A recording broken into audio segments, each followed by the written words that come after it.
Good afternoon, welcome to the Market Wrap number 157. Stuart Williamson here at the helm. This is our fourth year of putting these out. Why? Simply to give time-pressed investors a bite-sized view of what we think is happening in the UK residential market. So please do like, subscribe, and let's go through year 4 together. I'm sure you've enjoyed it so far. So where are mortgage rates going? We've been consistently asked this on a regular basis. Clients are saying, perhaps I should wait. Perhaps we should wait for the interest rates fall. What's going to be the implications for the market? In fact, yesterday's headline in the Telegraph, no end in sight for high mortgage rates, warn brokers. So there's no end in sight for the turmoil in Britain's mortgage markets as average mortgage rates reached their highest since December last year. The typical lending rate on a new 2-year mortgage has risen to 5.9%, according to property data provider Moneyfacts. Having last reached this level in the aftermath of Liz Truss's mini budget, HSBC getting the latest mortgage broker lender on Wednesday to pull out their products and then bring out new ones on Thursday at a higher rate. Jamie Lennox, director of broker DeMori Mortgages, bad throat today, said there was no end in sight for the trouble in the mortgage market. He said, this is not the news that hundreds of thousands of homeowners we want to hear and will send shivers down their spines. Not quite, I don't think. Former Bank of England Governor Mark Carney, who we know and love, told ITV UK is going to be paying higher rates of interest on their debt for the foreseeable future. So he sounds it's all going a bit wrong for the UK property market. So I thought it'd be worthwhile to look at the why. Why are rates going up so much? What's happening with inflation? Inflation is moving in the right direction. It's coming down, but it's slow and it's sticky, i.e. sludgy in its falls. And it causes a lot of the central bankers and high street banks problems. Yesterday, The Guardian reported the UK inflation nightmare, why Britain is suffering more than any other major economy. And it is. 6.9%. It's the worst of all the G7 countries, according to the OECD. But why is it sticky, to use that technical term? Think about it, what is sticky? Like a toffee, sticky. Just won't move very easily. There's 4 good reasons. One of the main ones is wholesale energy prices. Because of our oil and gas reserves, the UK is heavily reliant on imports. So despite the reserves, we are. Why? Because successive governments have blown the taxes from North Sea production instead of investing in the future, looking at storage, for example, which we have virtually none. So that's a big problem. Gas and oil prices. Worker shortages. Their impact on wages has meant we've got to pay a lot more at higher wage inflation. OECD also singled out soaring food costs, the biggest headache for millions of households. The ONS recently reported 19% inflation in April on soft drinks and food. It's a 45-year high. And again, imports are the issue. Almost all the fish and 90% of our maize products on supermarket shelves come from overseas, far more than the EU or US. 70% of our vegetable oil is imported, compared to 44% in the EU, 64% of butter is shipped in.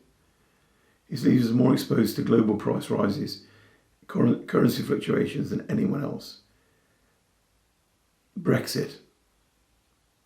It's cost UK households an extra 7 billion so far in extra trade cost barriers, according to the LSE. And then a senior industry figure, unnamed, said, whatever anyone says, Brexit is a one-issue change this year that will cause even more problems when it comes to imports. You could also argue, and I think possibly point 5, our reliance on cheap imports has not incentivised firms to invest in the UK. In fact, backing our farmers. Look at the Clarkson's Farm Series. No backing for farmers at all. Our predicted 6.9% in 2023 compares to 5.7% in Eurozone, 3.9% in the US, 2.8% in Japan. So against that backdrop, it's highly surprising that rates have got to go up. But the point is, where will it end?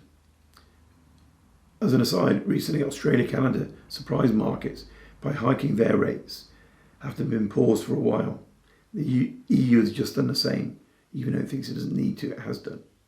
So look at the chart here by Capital Economics, showing where they think rates will be at 2023 to 2024. So you've got two camps emerging. New Zealand central bank was first off the mark, and they're saying it's at the peak. The US is very close and could be there.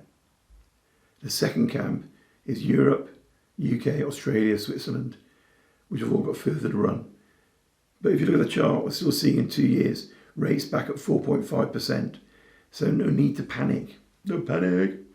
If you put a sufficient amount of deposit down and studied your cash flow and bought in a good location where employment's strong and growing, tenants are of good quality, occupancy's high, you have little to worry about.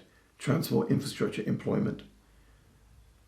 Especially if you think about it with rents increasing at 5% per annum as a minimum across the country, 15% in Edinburgh, 8-9% in the Midlands.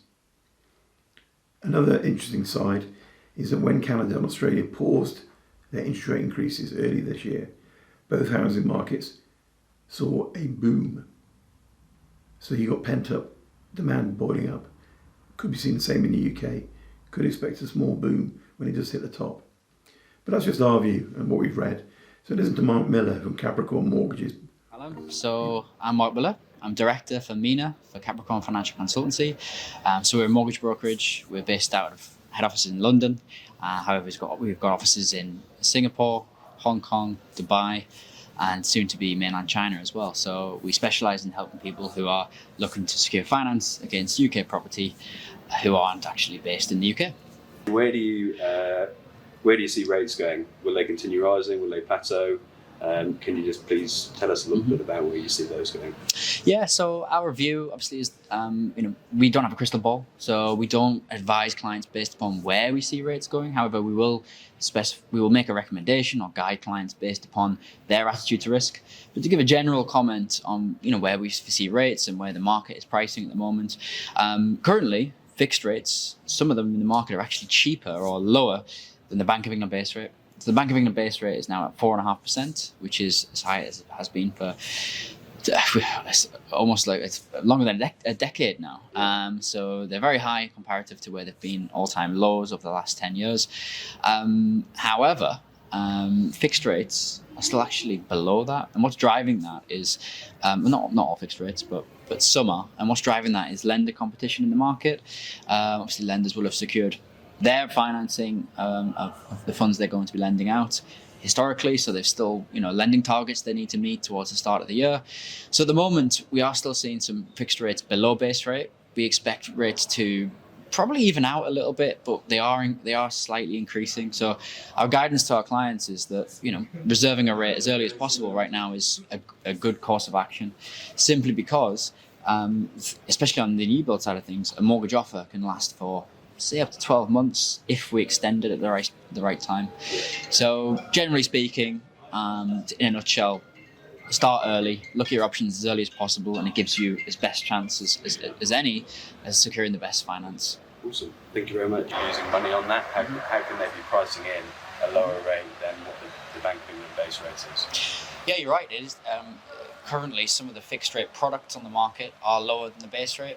The reason lenders are doing that is based upon competition in the market driving rates below base rate, or rather to think about that they haven't increased beyond base rate. How can they do that? They would have secured financing, or they will either have their own source of financing separately, where they were able to lend funds out based upon a margin that's lower than base rate. However, that won't last forever. So obviously any new funds that they would be looking to secure to lend out may be based upon the base rate as it is now. So the message we'd have for any of our clients would be start looking early, reserve a rate as soon as you can, and then monitor interest rates as you go. Excellent, thank you very much. And last question, this one we get asked all the time. Can I get a mortgage as an expat, especially in Dubai? I've heard it's impossible. Mm-hmm. Is it doable, and how do I do it? If you'd like to tell me that.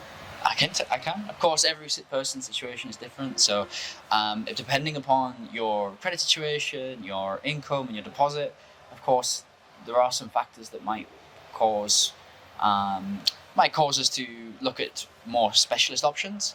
But there is routes of finance available for expats. There's routes of finance for foreign nationals to the UK. And yeah, ultimately, we would tailor the most cost-effective solution based upon a buyer's circumstances. And ultimately, there is lots of different options available. Excellent. Mark, thank you very much. Thanks. As you can see, his view is there's still some good deals out there.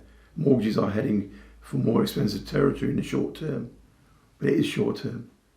With immigration running, as we discussed last week, at least 600,000 per annum. That's a whole Glasgow coming in every year.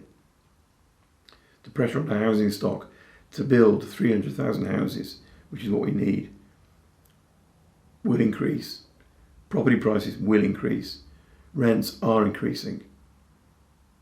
So mortgage rates are going up, probably over the next year, then they'll peak, then they'll come down again in 2024-25. That's what the experts are saying. Hope you enjoyed. Do share, comment. Apologies for the throat. And do hope you enjoy year 4 of Market Wraps. Stuart Williamson at the helm. Thank you.